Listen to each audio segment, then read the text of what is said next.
A evo što ostavljamo zapisano u kamenu.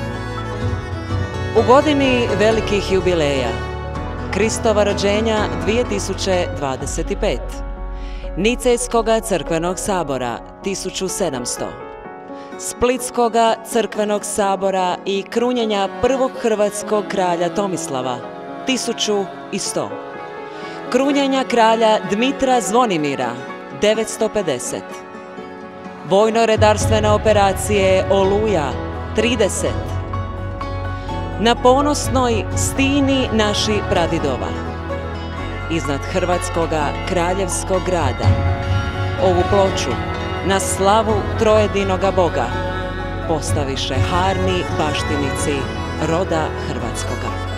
U Kninu, Anno Domini 2025.